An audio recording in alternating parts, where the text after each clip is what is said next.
Wir dachten, wir fahren einfach in die Sahara. Ein bisschen Sand, ein bisschen Abenteuer. Und dann kippt die Situation. Hallo zusammen und willkommen in meinem Camp. Marhaba, welcome. Regen, mitten in der Wüste. Unter der Oberfläche läuft ein System, das alles möglich macht. Wasser, Wege, Verbindungen. Willkommen in der Zukunft. Und plötzlich stehen hier Dinge, die sich größer anfühlen als dieser Ort.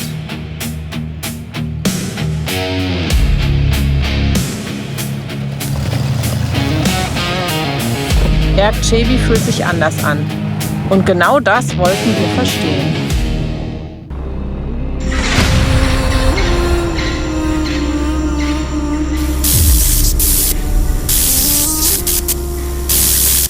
Willkommen bei Miles Meets Moments. Wir sind Alex und Jürgen und wir zeigen, wie deutsche Unternehmer überall im Ausland ihr Glück gefunden haben.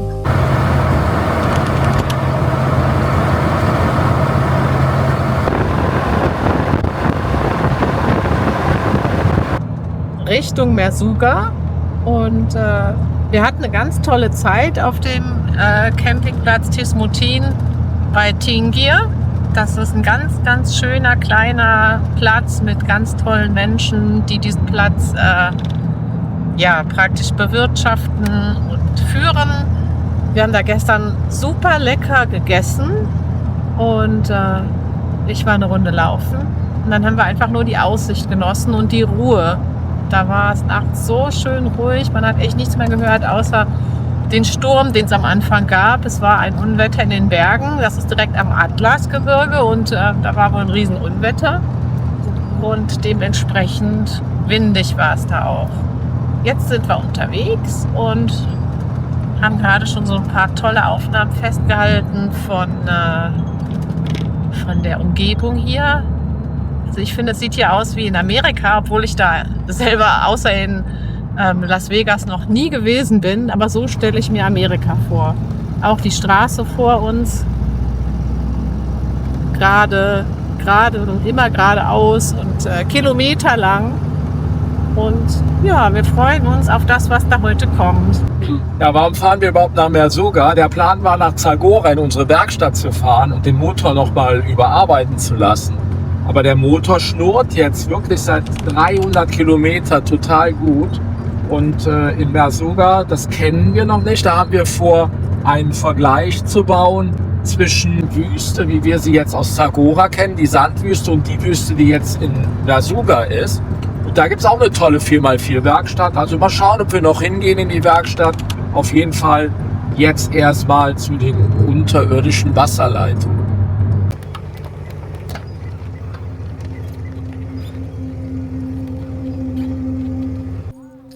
Wir sind jetzt einfach mal weitergefahren Richtung Merzouga nach Wadu Said Ketara. Und das ist auf dem Weg nach Merzouga. Sind, glaube ich, noch 80 Kilometer. Ja, 80 Kilometer. Und hier haben wir jetzt etwas Besonderes, was wir jetzt auch so noch gar nicht gehört haben in Marokko, was aber touristisch sehr erschlossen ist. Schaut mal hier, bisschen Klamauk, bisschen Overland, bisschen Bronco. Und jede Menge so Sandhügel. Was es damit auf sich hat, werden wir euch später erklären. Und wir sind jetzt schon in der Wüste. Wir wollen euch mal zeigen, was so der Unterschied ist zwischen der Wüste in Erkçe und jetzt hier in Merzouga. Deswegen sind wir hier nochmal hingefahren. Wir wissen es ja selber noch nicht. Wir sind gespannt. Aber das werden wir euch jetzt gleich zeigen. Na? So, hier ist jetzt ein möglicher Abgang nach unten. So, hier sieht man das jetzt so ein bisschen, was es hier mit auf sich hat. Das ist ein unterirdisches Bewässerungssystem. Es geht jetzt hier tief in die Erde rein. Mal schauen, ob die Alex mitkommt. Die lässt sich wieder ablenken. Komm, geh mal vor. Oh, das geht sehr tief runter. Ganz schön steil. Tief in die Wüste. Wow.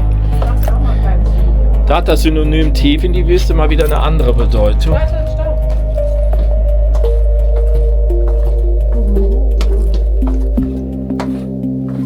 So, jetzt sind wir unten in so Wüstengängen. Aber es gibt auch einen oben. Hey, das Dieses Gangsystem, das ist relativ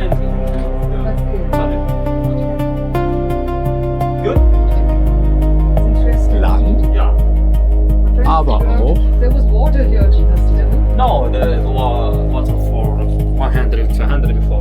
Yeah, I know. There was water there.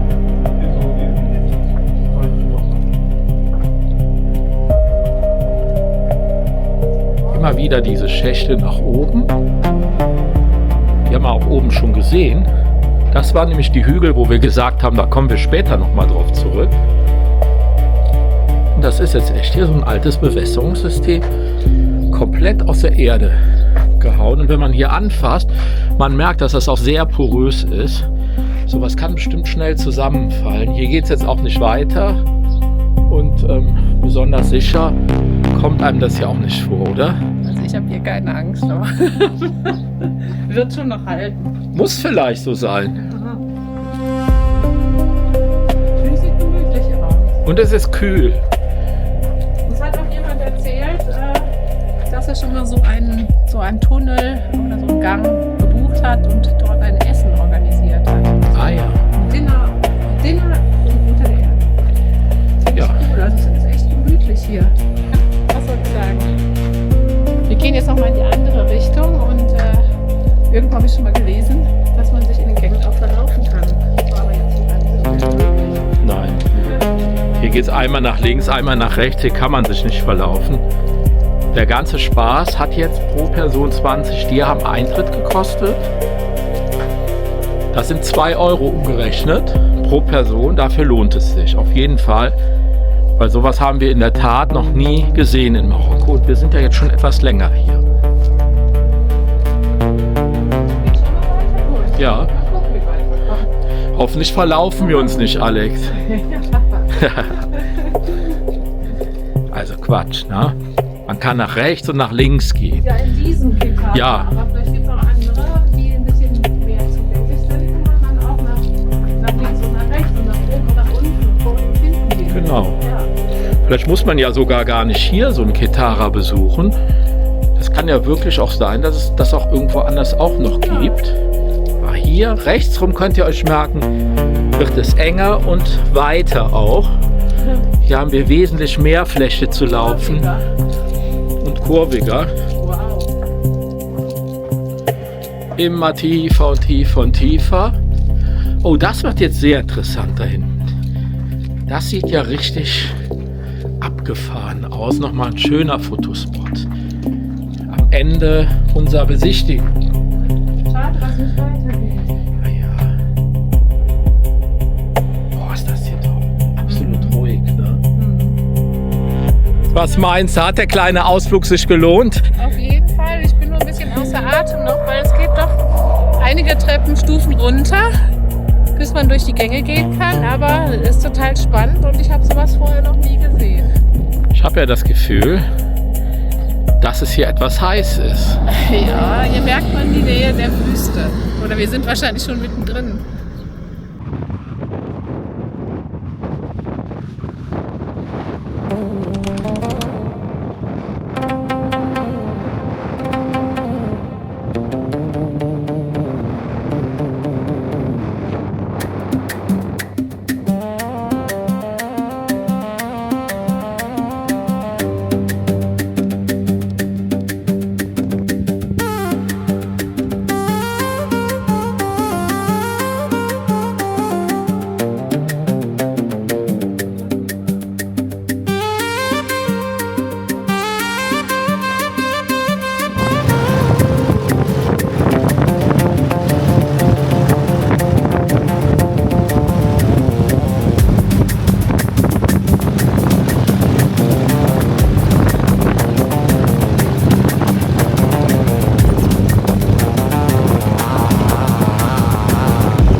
So, das erste Mal, dass Alex fährt.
Dangerous now. Schatz, nein. Nein. Nein.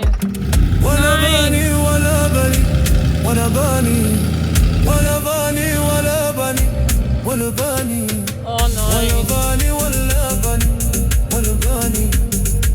No.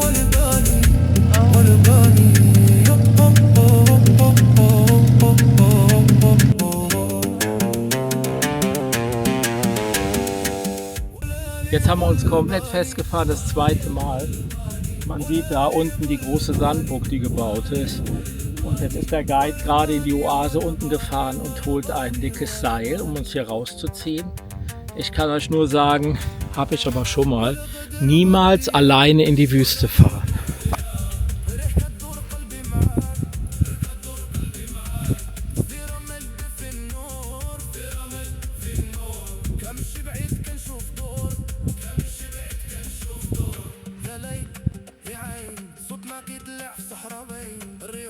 Ist was besser?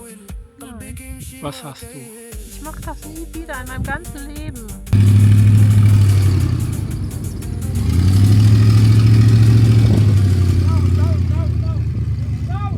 يا زهرة يا زهرة ريش قد دور قلبي معاك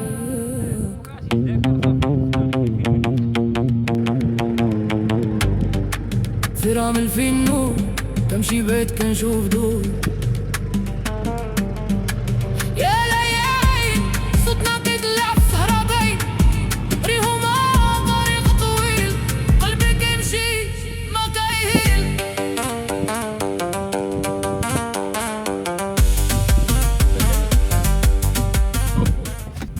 War das geplant? No. Es war nicht geplant. Und wir sind frei. Guck mal da. Was meinst du, sollen wir es abbrechen? Was heißt abbrechen? Wir müssen hier sowieso wieder raus. Ja, fahren wir einfach da jetzt zurück. Ich habe keine Ahnung, was hier welche Wege bedeuten. Ich möchte einfach nur so schnell wie möglich auf irgendeine Straße.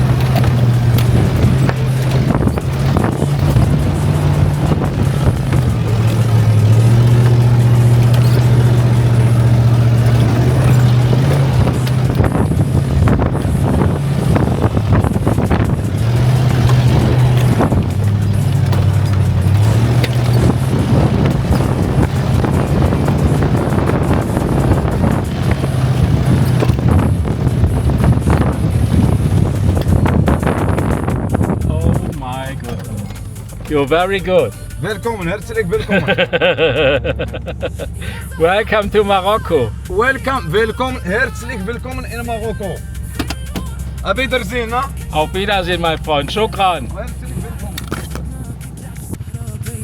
ريحو مطرك طوي قلبي كيمشي مكير يا زهرة يا زهرة ريحة الدور قديمة في رمل في نور مش بين كنشوف نور يا ليل يا ليل صوتك يترفع ريحو مطرك طوي قلبي كيمشي مكير Mitten in der Sahara, nach einer wirklich Höllenfahrt durch die Wüste, gar nicht so lang, vielleicht 12 Kilometer lang oder so, aber es war wirklich eine Höllenfahrt, Alex. Ja, war es. Ich kann da gar nichts zu sagen. Ich will da auch nie wieder hin. Beim nächsten Mal nehme ich das Dromedar und der Bronco bleibt da. Dann kannst du zu Fuß gehen, wenn du möchtest. Also das war schon Wahnsinn. Ne? Extreme Schräglagen, das waren unglaublich hohe Dünen. Wir wären ziemlich am Anfang, fast von einer 15 Meter Düne runtergefahren. Und der Bronco blieb 3-mal stecken.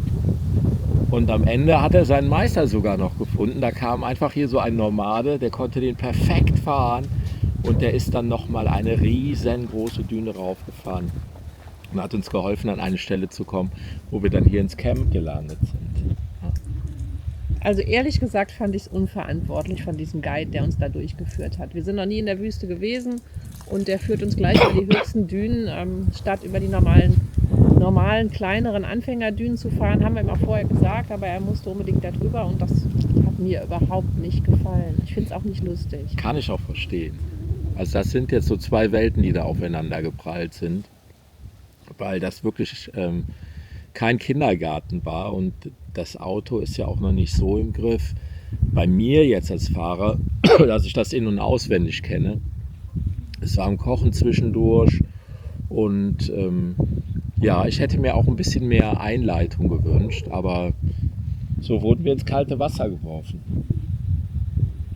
Ja, hätten wir auch alleine fahren können. Nein, auf keinen Fall. Doch. Nein, Dann wären wir alleine. ganz anders da an die Sache rangegangen und der Wagen hätte jetzt wahrscheinlich keinen platten Reifen. Boah, der nämlich alleine jetzt auch ist noch wirklich da unmöglich. Wenn niemand vor euch herfährt, ihr wisst den Weg nicht richtig, ihr fahrt einen kleinen, sagen wir mal, Reifen weit zu links und schon fällt das Ding ab. Alleine meine ich auch Testfahrt alleine in der Wüste. Und wenn ich in die Wüste fahre und das teste, dann fahre ich auch nicht so weit rein, dass ich nicht mehr weiß, wo ich bin und dass niemand mehr da ist. Also ich bin immer noch sprachlos. Ich fand das wirklich überhaupt nicht lustig. Ja, es war ein Abenteuer. Es war ein großes Abenteuer, was wir beide unser ganzes Leben nicht mehr vergessen werden. Aber auch nicht brauchen, ehrlich gesagt.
Welcome someone you want to come to Morocco, you come to the desert, very welcome for Mustafa Camp Merzouga.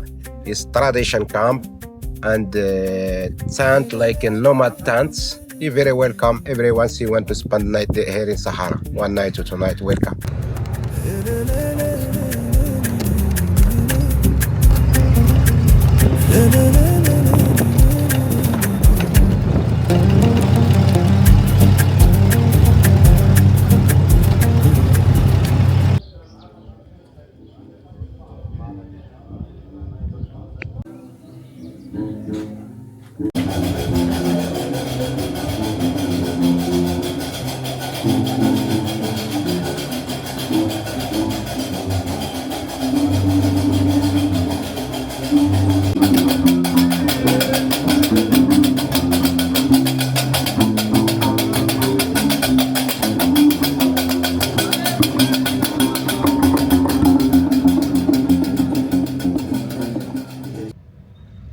Am nächsten Tag sind wir nochmal raus. Wir hatten gar keinen Plan. Einfach nur fahren ohne Guide.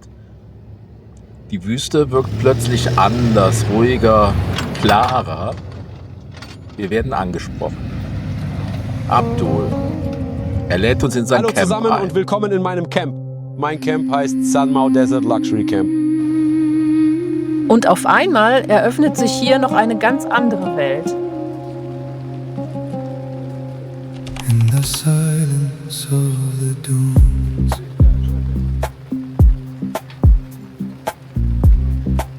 golden light, a different view.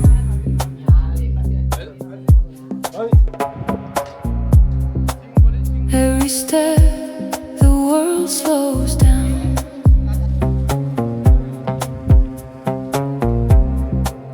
No more noise, no rushing sound.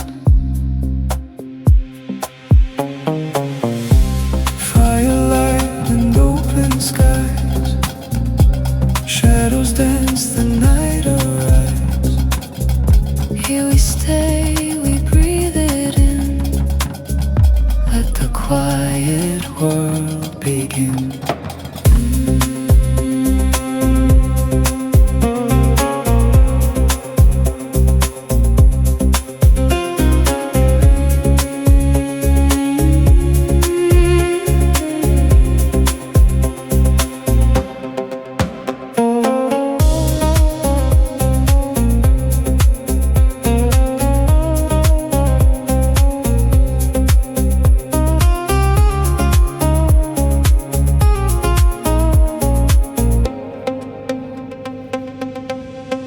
Desert wind,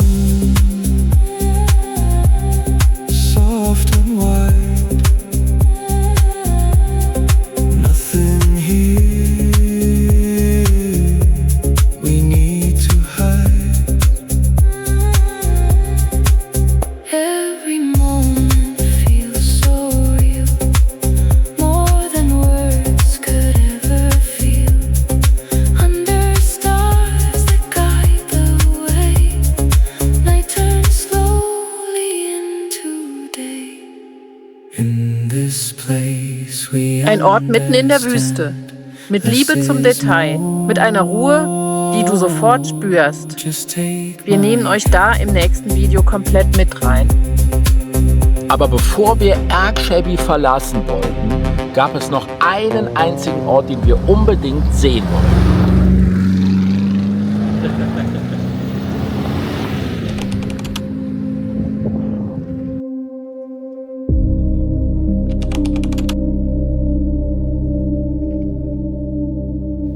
Willkommen in der Zukunft. In der Stadt des Orion. In einem Kunstwerk.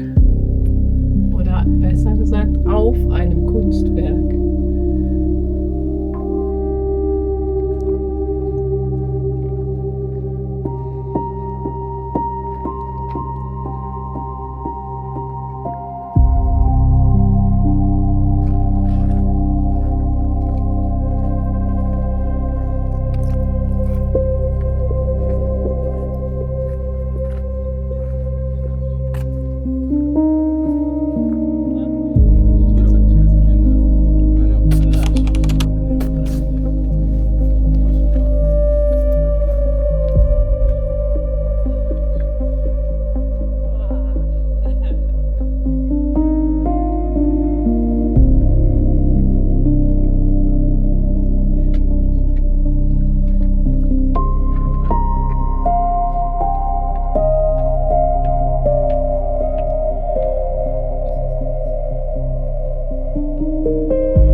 Jetzt sind wir hier mitten in der Wüste, tatsächlich in der Stadt gelandet. Was mich total wundert, hier gibt es gar keine Menschen und die Gebäude, die haben auch keine Fenster. Aber ja, letzten Endes sind wir hier an Kunstobjekt Nummer 2 von Hans-Jörg Voth. Nach der Himmelstreppe sind wir hier in der Stadt des Orion gelandet und stehen jetzt mittendrin und sind ganz alleine.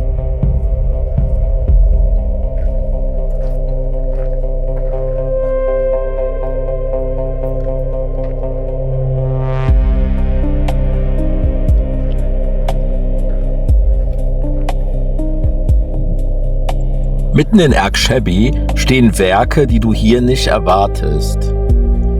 Es gibt keine Straße, es gibt auch keine Stadt und trotzdem ist da etwas gebaut worden, das bleibt.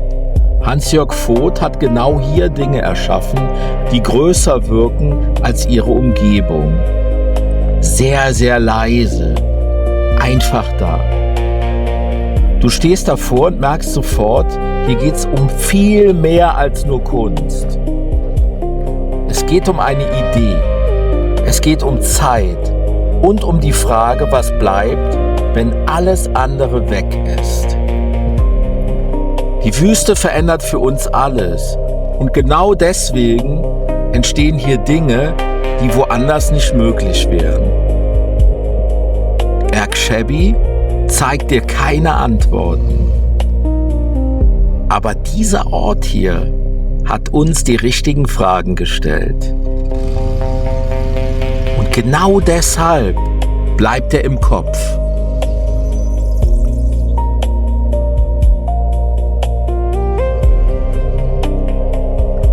Wir sind weitergefahren, aber ein Teil von uns ist hier geblieben.